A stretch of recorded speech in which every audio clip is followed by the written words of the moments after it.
My beloved friends, let us come together for a few quiet moments, not to fill the mind with new ideas or to gather more concepts, but to return to that sacred place within where all true teaching begins.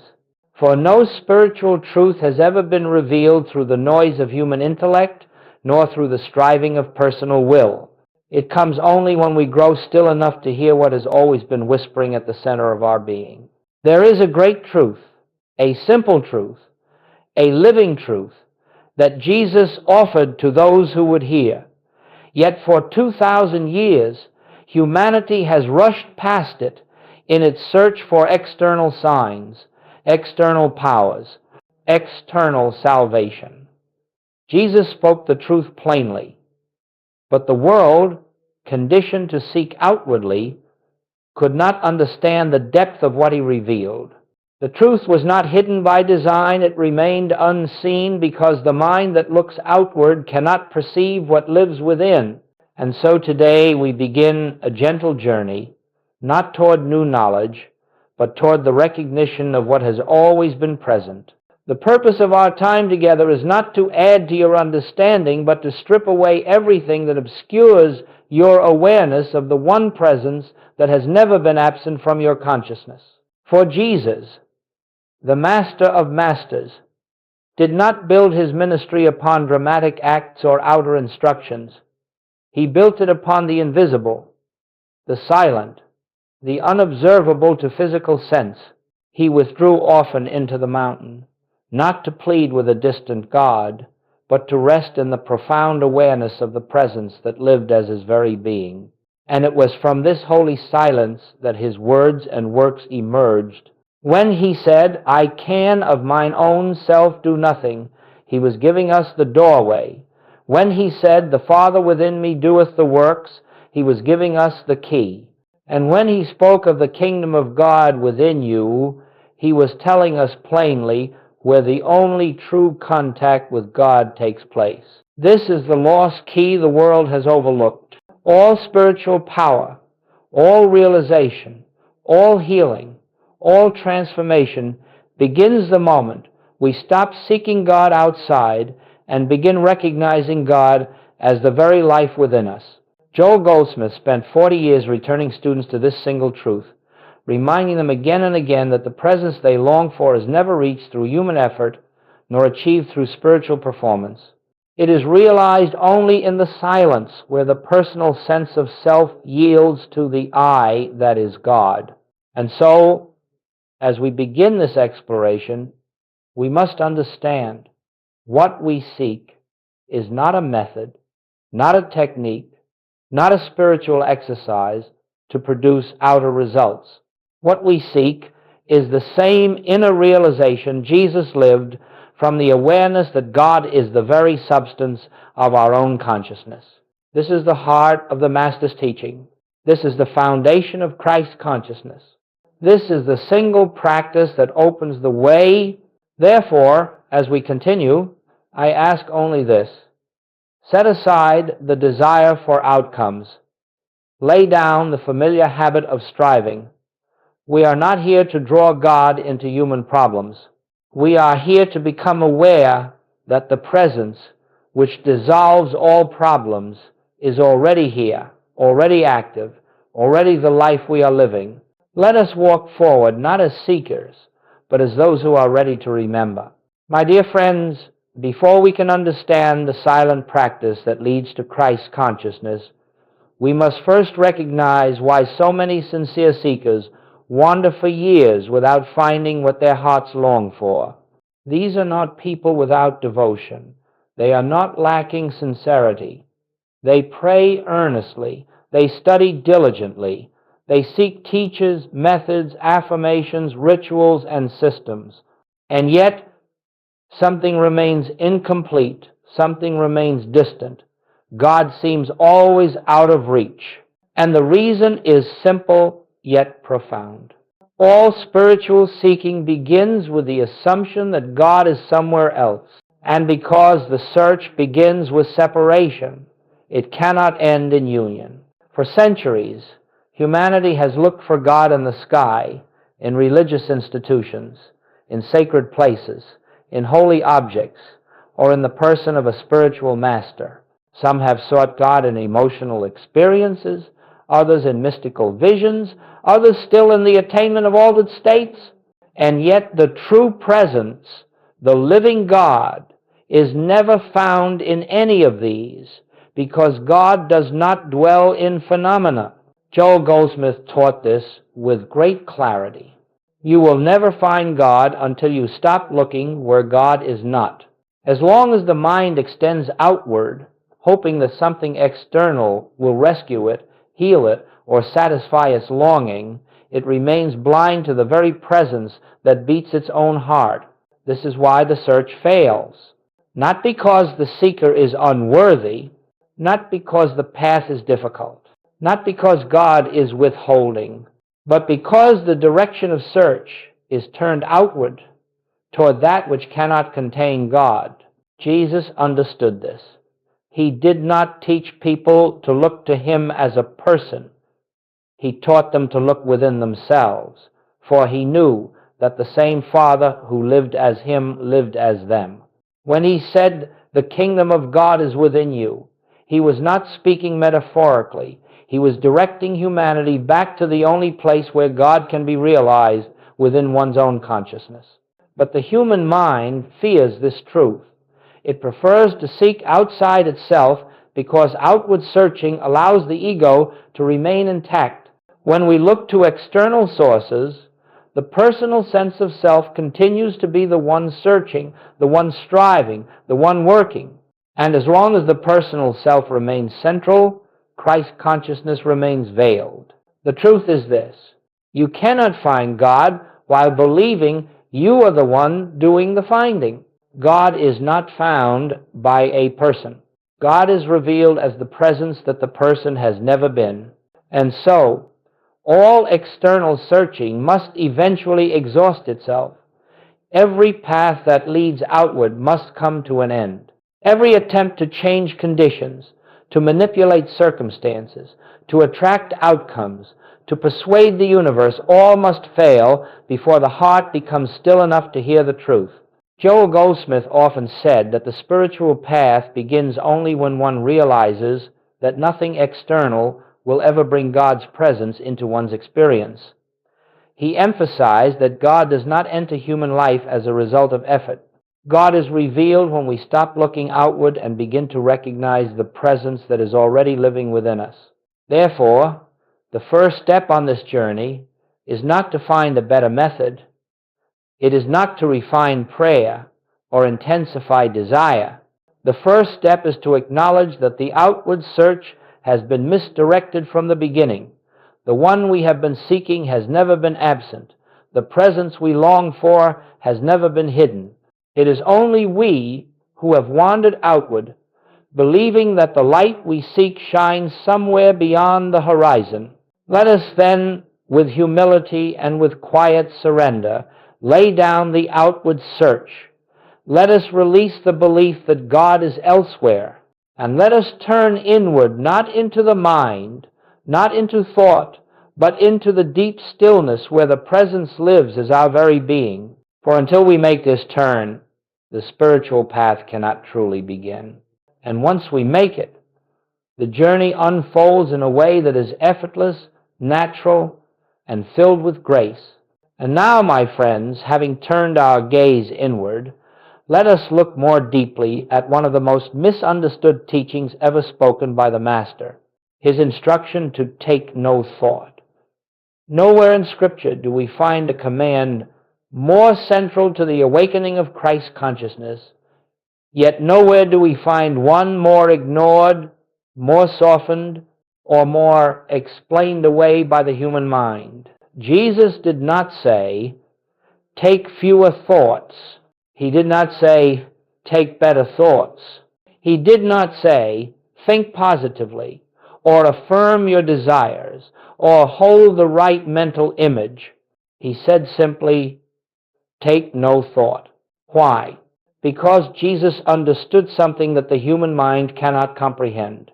The activity of thought is the activity of the personal self, and the personal self can never enter the kingdom. To take thought is to remain in the realm of human effort.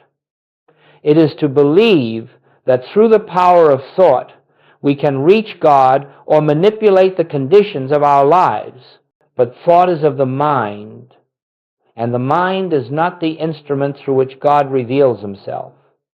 God is not known by thought.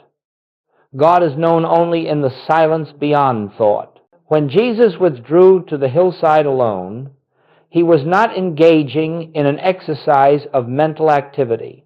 He was not visualizing success, shaping outcomes, or repeating affirmations. He was entering the great inner sanctuary where no thought is taken, where the personal mind grows still, and where the presence announces itself as the very life of his being.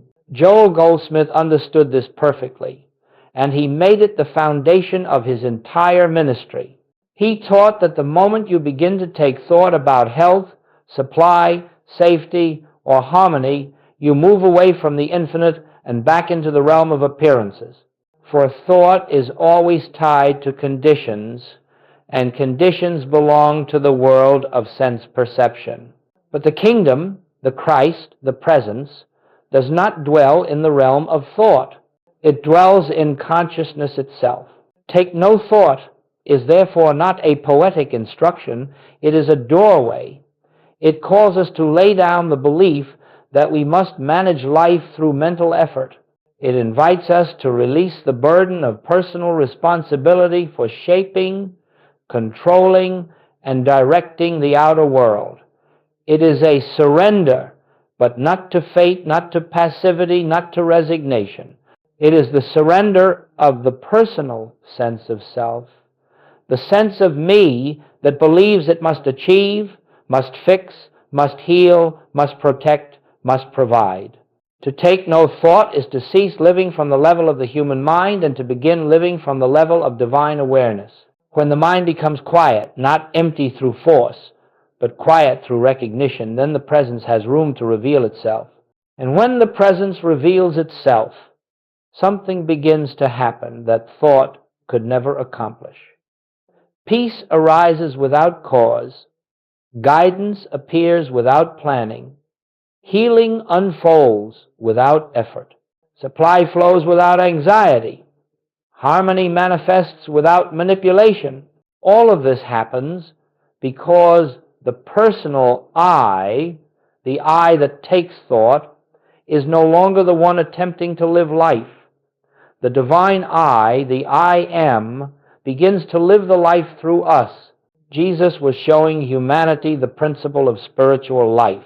When thought ceases, God acts. When the mind grows still, the presence reveals its fullness.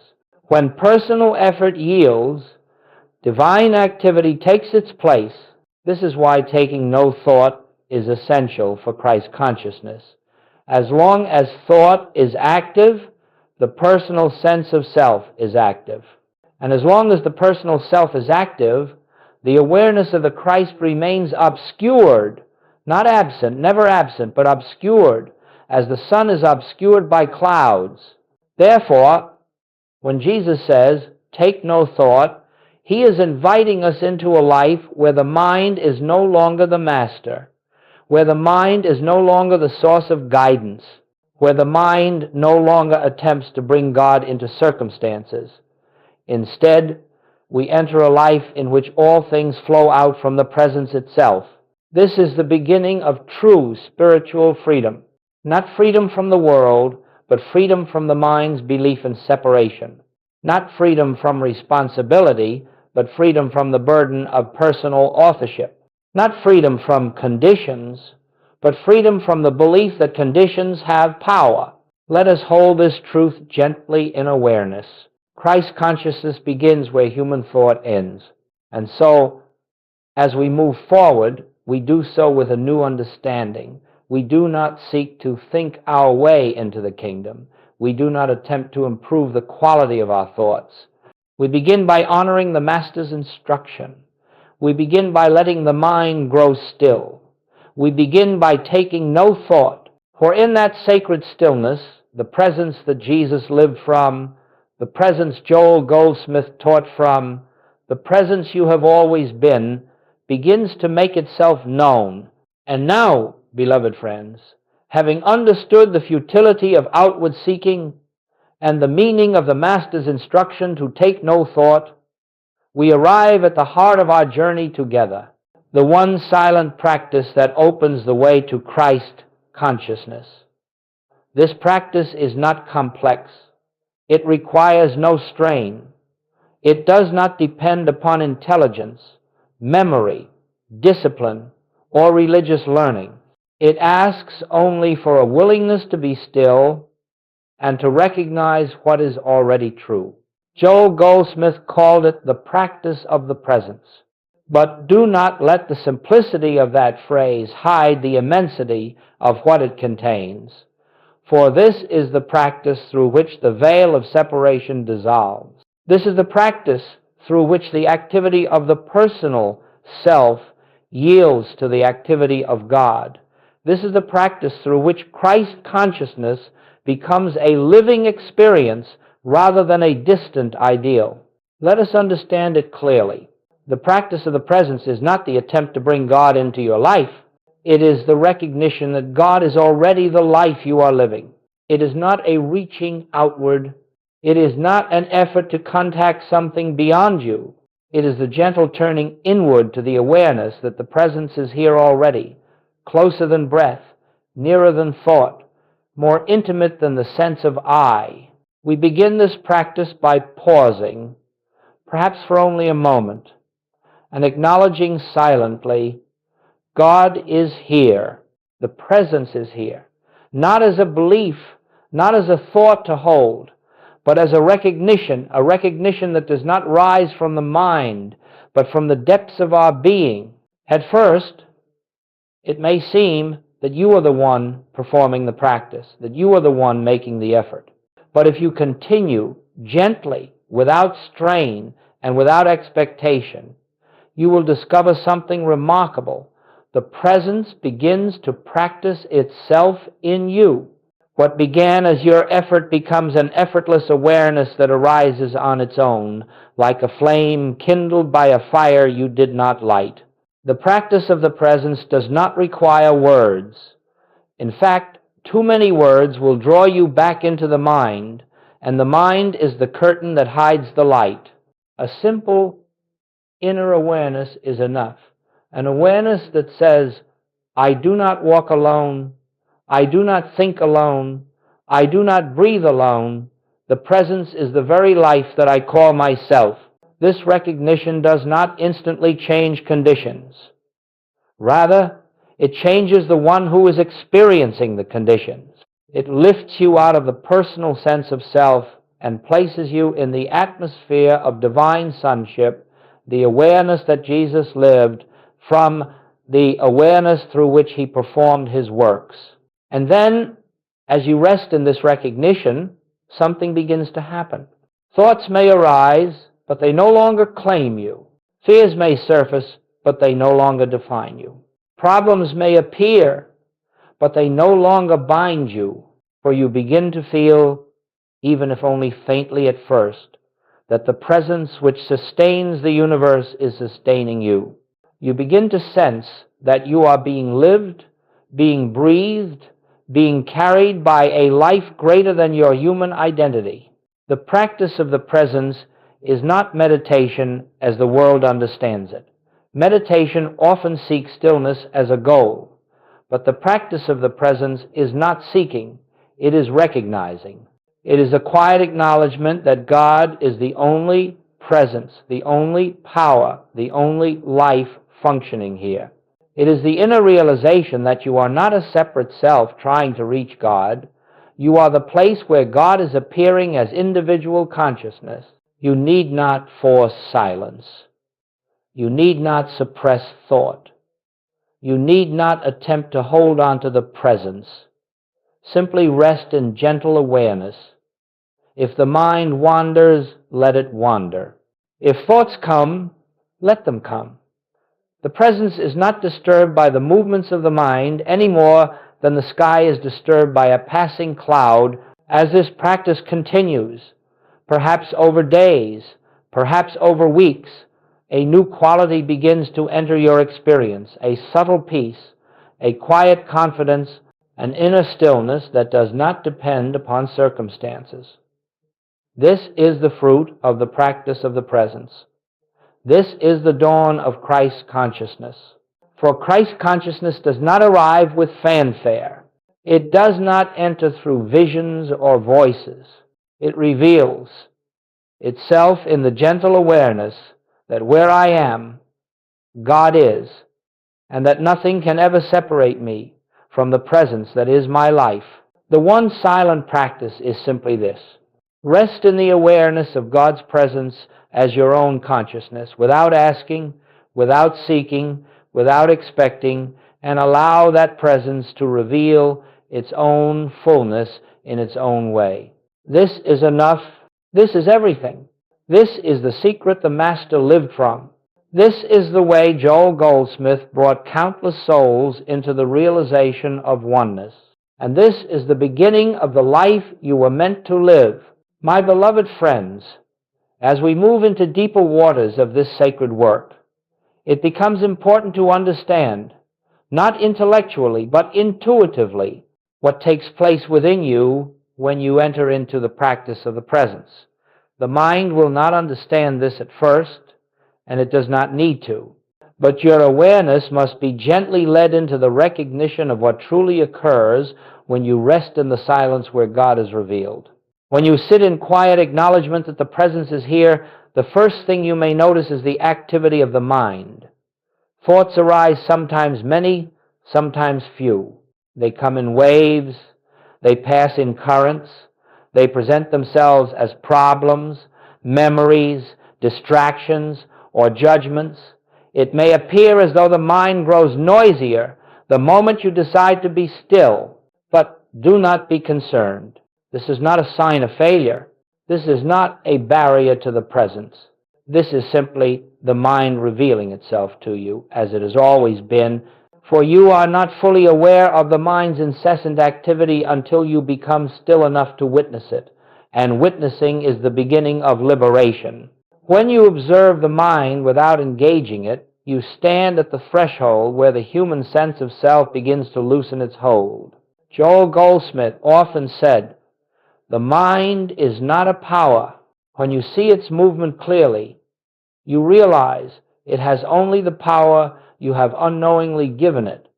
And when you refrain from taking thought, you reclaim your awareness from the tyranny of mental activity. As you rest in this gentle recognition of the presence, something subtle begins to take place. The thoughts continue, but they no longer feel personal. They arise, but they do not cling. They pass through consciousness like birds crossing an open sky scene, but leaving no trace. You begin to discover, perhaps for the first time, that you are not the mind. You are not the thinker. You are not the one creating these thoughts. You are the awareness in which they appear. This shift from identifying with the mind to witnessing the mind is the beginning of spiritual freedom. It is the first dissolving of the personal self, and it is the first opening through which Christ consciousness floods into experience. As the mind quiets, not through force, but through non-identification, a spaciousness begins to appear, a softness, a feeling of inner openness. This is not emotional peace. It is not a product of mood. It is the atmosphere of divine presence making itself felt. You may notice, too, that the problems you carried into your meditation begin to lose their weight. They have not been solved outwardly, yet their power to disturb you diminishes. Why? Because the mind that clings to the problem is dissolving. The awareness that believes the problem is real is yielding to the inner knowing that the presence is the only reality operating here. This is the miracle of the practice of the presence. It changes the quality of consciousness itself. And when consciousness changes, the world appears differently, not because the world has changed, but because the one perceiving it has awakened. As you continue resting in the awareness that God is the life of me, God is the mind of me, God is the presence here, another shift begins to take place. You feel less like a person trying to reach God and more like a witness to a presence that is functioning effortlessly through you. The thoughts slow. The mind softens. The personal sense of I grows faint. Not lost, not destroyed, simply seen as an appearance without substance. And in its place, a new I begins to emerge, the I that is not of flesh, not of mind, not of personality, but of spirit. The I that Jesus referred to whenever he said, I am. Not the personal I, but the divine I. The I that is God appearing as individual consciousness. This is what is happening each time you enter into the practice of the presence, whether you feel it or not. The mind that has ruled you begins to step aside. The presence that has been hidden begins to reveal itself, and slowly, quietly, without fanfare, the divine takes its rightful place as the governor of your being. The mind is not being improved. It is being unseated. The ego is not being strengthened. It is being dissolved. The personal sense of self is not being uplifted. It is being replaced. And in this holy exchange, Christ consciousness begins to shine not as something attained, but as something uncovered. Not as something added, but as something revealed. Not as something brought in, but as something that was always present beneath the noise of thought. This is what actually happens in the mind during the practice of the presence. The human mind loosens its grip. The personal self loses its centrality, and the divine presence begins to live through you. This is the quiet miracle of stillness. This is what Jesus lived from. This is what Joel Goldsmith taught. This is what you are now entering. My beloved friends, once we understand what truly takes place within the mind during the practice of the presence, we are prepared to see how this inner recognition quietly begins to transform every area of life that has been touched by fear, by lack, by illness, or by conflict. For the world believes that problems are changed by effort, by strategy, by action, by force. But the spiritual life reveals something altogether different. Problems are not solved, they are dissolved when consciousness is lifted. Let us begin with fear. Fear arises wherever there is a belief in separation, separation from God, from safety, from supply, from peace, from harmony. Fear is the shadow cast by the belief that you are a self apart from the infinite, living a life governed by forces outside of you. But when you enter the practice of the presence, even for a moment, the sense of separation begins to loosen. You feel, though you may not yet fully understand, that you are not alone in this universe. There is a presence here, a presence that is your life, your breath, your consciousness. As this awareness deepens, fear has nothing left to stand on. Fear may appear, but it no longer finds a place to root itself. For fear cannot remain where the presence is recognized. And so, without struggle, without resistance, without argument, fear begins to dissolve into the nothingness from which it came. Now, let us look at lack. Lack is never the absence of things, it is the absence of awareness. Lack arises only when the mind believes it is the source of its own supply. When you think you must earn, acquire, protect, or secure your good, lack is inevitable because you are depending upon the limited resources of the personal self. But when you rest in the practice of the presence, you begin to sense, even if only faintly, that the source of your good is not outside you, it is not in people, it is not in circumstances, it is not in opportunities. The source is the presence itself, the infinite consciousness expressing as your very being. And as this truth dawns, the burden of seeking falls away. The anxious grasping relaxes. You stop looking to the world to supply you, because you now understand that supply flows from within, from the infinite living itself as you. Then, without effort, without strain, opportunities appear, needs are met, ways open, not because you have attracted anything, but because consciousness has shifted from a sense of limitation to the recognition of infinite presence. Next, let us consider illness. Illness is not a punishment, nor is it a sign of spiritual failure. Illness is the outward expression of the belief that life is in the body, that the body is separate, vulnerable, and subject to powers apart from God. But in the practice of the presence, you begin to recognize that life is not in the body. Life is the presence of God expressing itself as conscious being. The body is an appearance in consciousness, not the source of consciousness. This recognition does not require you to deny symptoms or resist medical care. It requires only that you cease identifying yourself with the condition.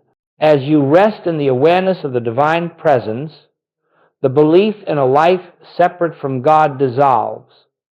And when the belief dissolves, the condition that rested upon it loses its foundation.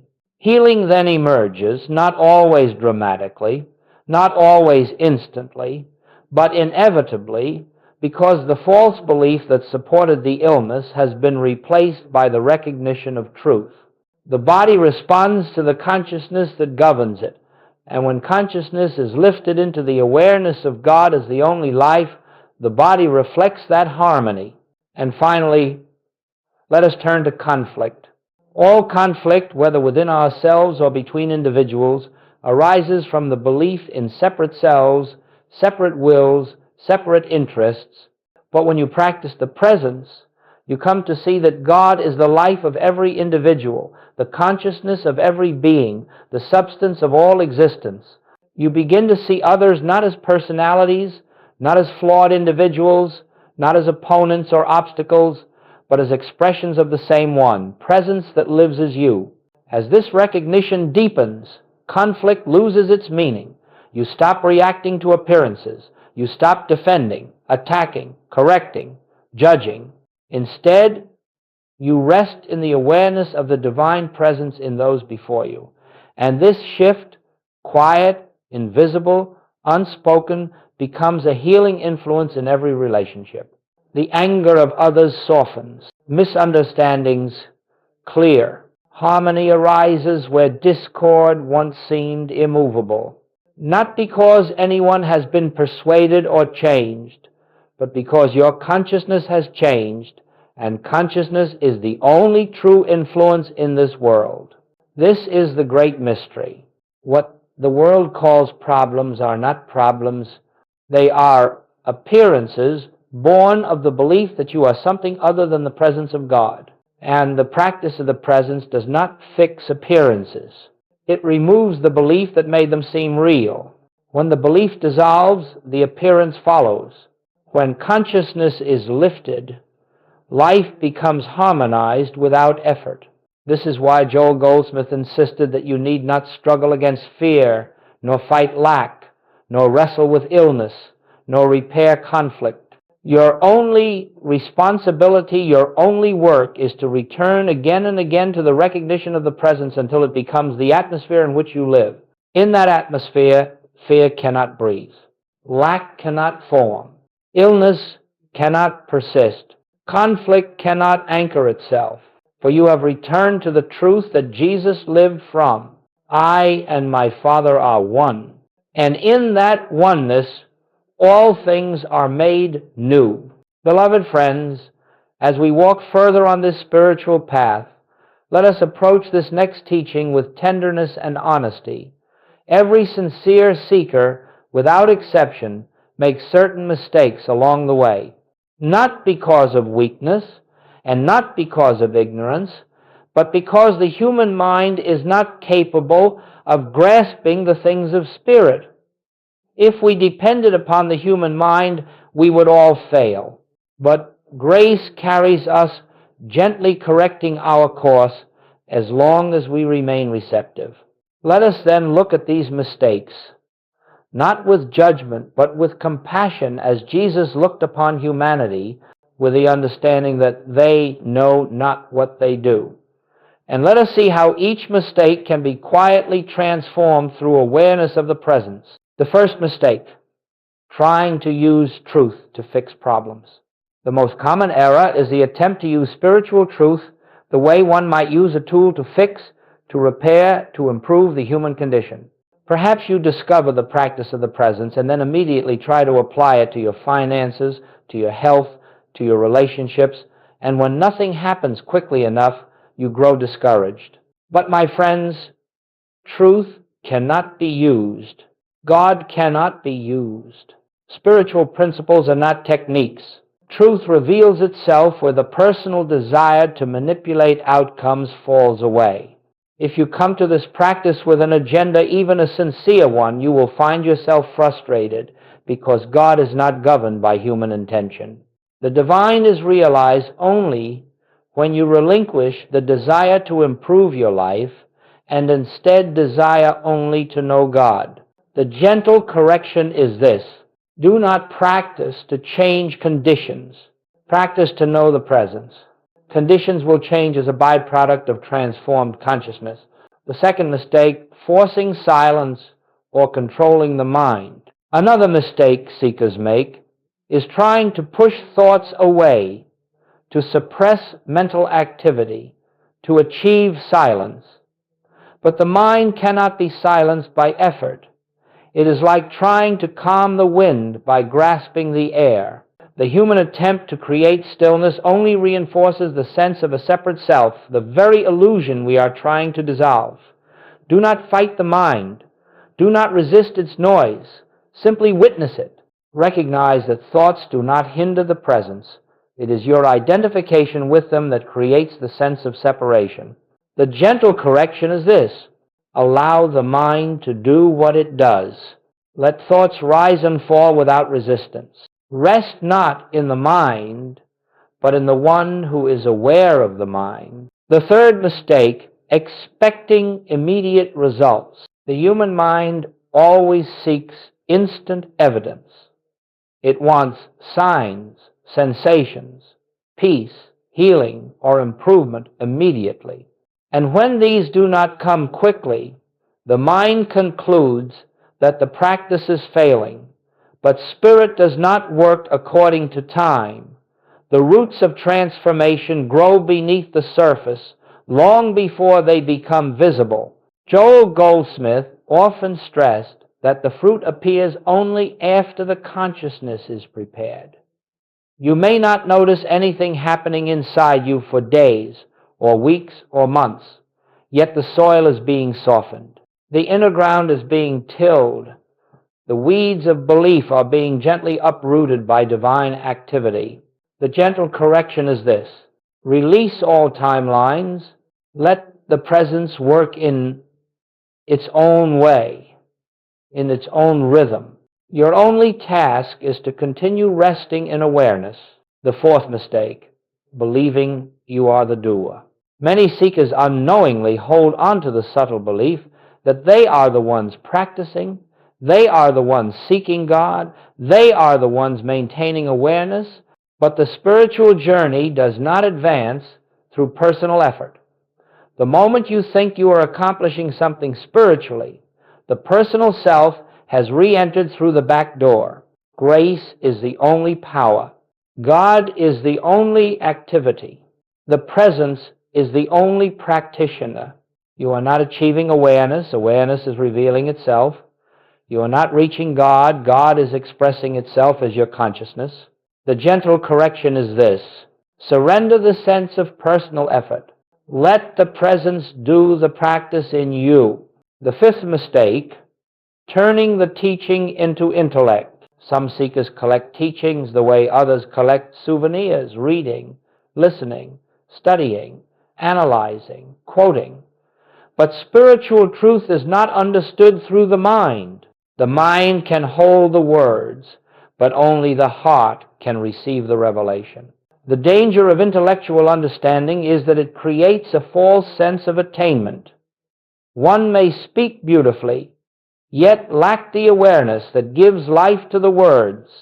Joel Goldsmith warned repeatedly, truth must become a living experience, not a theory. The gentle correction is this: seek realization, not knowledge. One moment of silence is worth more than 1,000 teachings remembered by the mind. The sixth mistake: looking for signs, visions, or sensations. The personal self often wants spiritual fireworks, dramatic awakenings, angelic experiences, psychic visions, but these are distractions. They keep the seeker outwardly oriented, searching for phenomena rather than resting in the simple, quiet awareness of God. The presence is not loud. The Christ comes not as thunder, but as stillness. The deepest revelation is often the most subtle. The gentle correction is this: do not seek experiences. Seek only to be present with the presence. Let revelation unfold without expectation. The seventh mistake: trying to change emotions through will.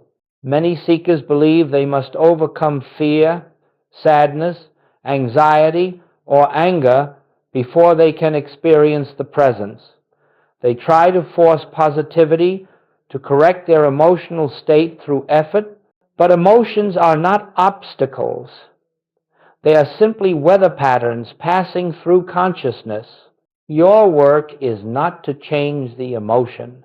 Your work is to recognize that you are not the emotion. You are the awareness in which it arises. The gentle correction is this: let emotions be as they are. Do not resist them. Do not indulge them. Rest in the awareness that is untouched by them. Beloved friends, every mistake we have spoken of arises from the same root: the belief that you, as a separate self, must achieve something spiritually. The gentle correction to every mistake is the same: rest, yield, surrender. Take no thought for your life.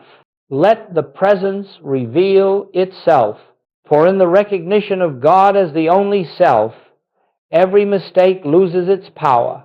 The path becomes simple, the way becomes clear, and the Christ, the divine presence within, becomes the guiding light. Beloved friends, as you continue to rest in the practice of the presence, quietly, gently, without striving or expectation, there comes a time when something within you begins to shift. Not dramatically, not suddenly, not with fireworks or visions, but with the soft certainty of dawn rising over the horizon.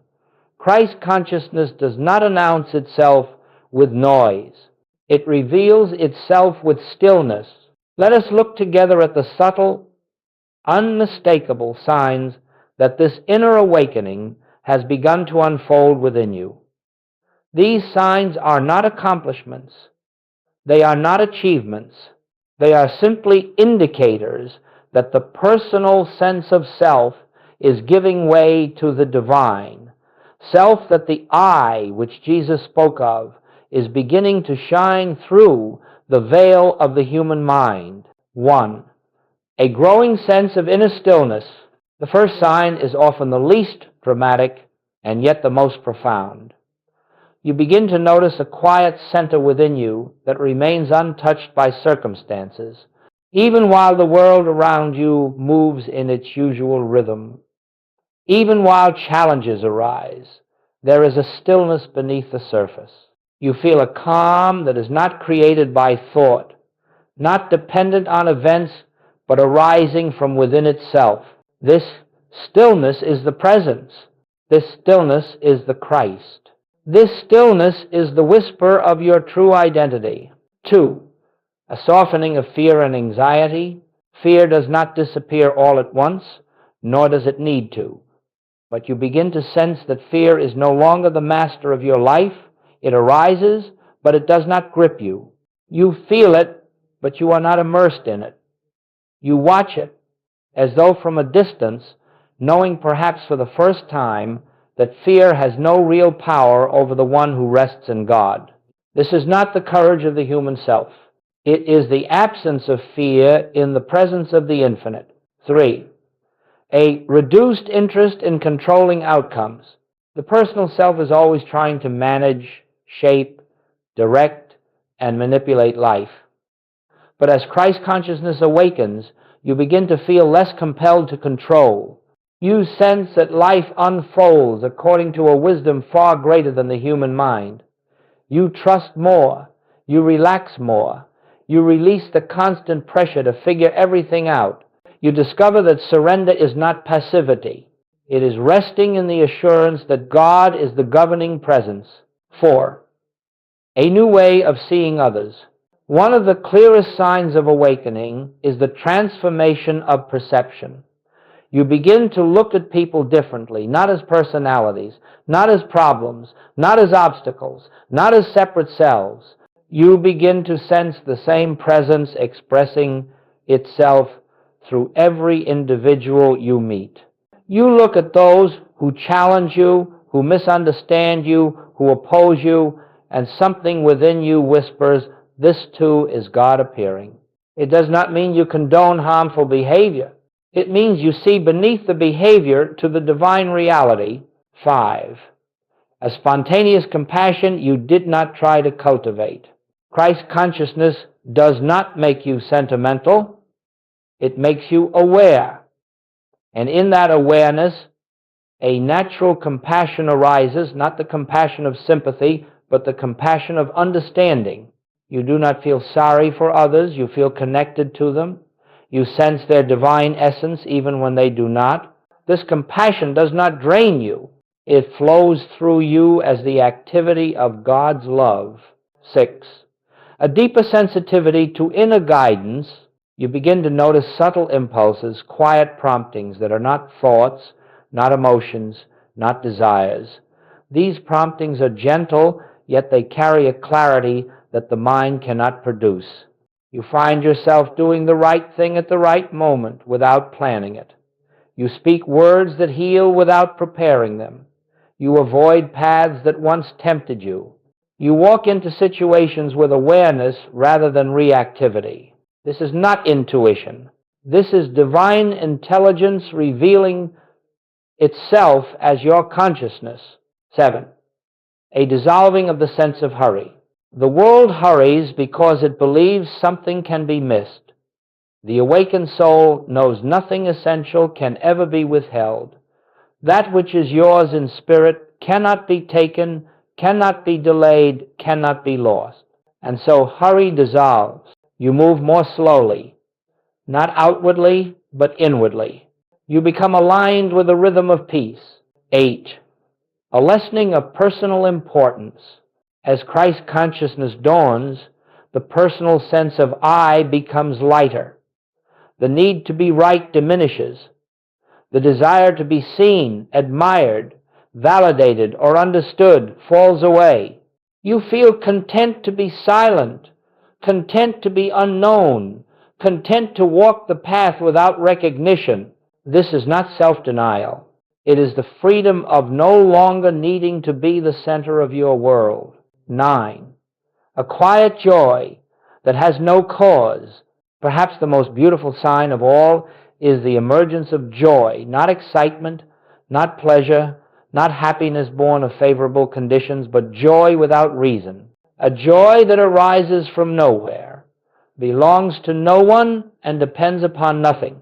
It is the joy of being itself. It is the joy Jesus knew when he said, "My joy I give unto you." It is the joy of the infinite expressing itself as you. 10. A subtle certainty that you are not alone. There comes a moment, perhaps in silence, perhaps in the midst of daily activity, when you feel a presence so intimate, so familiar, so loving, that you can only rest in awe. You do not see anything, you do not hear anything. Yet you come to know, without explanation, that you are not living your life alone. Something is living you. Something is guiding you. Something is carrying you. This is the dawning of Christ within. This is the awakening of the divine self. Beloved friends, these signs may appear gradually, subtly, and without fanfare, But when they appear, know that the seed has sprouted, the dawn has broken, the light has begun to shine. You are awakening not to a new self, but to the self that has always been present behind the mask of the human identity. You are beginning to live from the same consciousness that animated Jesus, that illumined the prophets, that inspired the mystics, that Joel Goldsmith devoted his life to revealing. This is the Christ awakening in you. And now, beloved friends, we come to the closing of this journey together, not as an ending, but as a gentle return to the beginning. For everything we have explored, everything we have contemplated, everything that has stirred within you, leads to one simple, timeless truth. The presence is here. The presence has always been here. The presence will never leave you. This entire teaching, this entire path, every practice, every silence, every recognition brings you back to this one point of awareness. God is the life of you, not far off, not hidden, not waiting to be found, but living as your very consciousness in this moment. You do not become spiritual. You do not rise into Christ consciousness. You do not attain divine awareness. You simply awaken to what has always been true. As you go forth from this message, do not carry it as knowledge. Do not attempt to remember every word. Do not place these teachings on a shelf in your mind. Instead, allow them to dissolve gently into the inner silence where the real work is done. Let them sink beneath thoughts and become experience. For truth bears fruit only when it becomes living awareness, not information. It must be lived, not learned. It must be realized, not recited. We return now to the one practice that makes everything possible, the silent resting in the presence. This is the doorway. This is the fountain. This is the source of all healing, all supply, all peace. Nothing else is required of you. No rituals, no strain, no effort, no seeking. Simply the gentle turning inward again and again to the awareness. I am not alone. The presence is living me. As this recognition deepens, you will discover that the world loses its power to disturb you. Circumstances lose their ability to intimidate you. People lose their ability to define you. Problems lose their power to anchor you. For you will know not with the mind, but with the heart, that only one life is living, all creation, and that life is expressing itself as you. Wherever you go, you will carry the atmosphere of this presence. Not because you try to help others, not because you preach or persuade, but because the Christ within you becomes a quiet radiation of peace. There will be moments when you find yourself pausing naturally throughout the day, without effort, without intention, simply because the presence is so near. You will feel the invisible companionship that Jesus spoke of when he said, I am with you always. You will sense that something greater than the personal self is guiding, sustaining, lifting, and unfolding your life. And as this awareness matures, you will realize that your spiritual journey is not a path you walk toward God. It is the path through which God reveals itself as your life. You have not moved closer to God. You have awakened to God as the only life there is. As we close this teaching, let us rest for a moment in the silence that is not empty, but full of presence, full of peace, full of the quiet assurance that the infinite lives here now as you. Let your breath soften. Let your mind fall into stillness. Let your heart open like a flower receiving sunlight. And hear this truth, not as words, but as the voice of the presence within you. Where I am, God is. Where God is, all is well. I am. Carry this awareness gently with you. Return to it often. Rest in it quietly. Let it guide your steps. Let it shape your days. Let it reveal the life that has always been yours. And may the Christ that is your true self shine more brightly with every moment until the personal sense of life dissolves completely into the living presence of God. Peace be with you, beloved friends. Not the peace the world gives, but the peace that comes from knowing God is the only presence. God is the only power. God is the only life. And that life is you.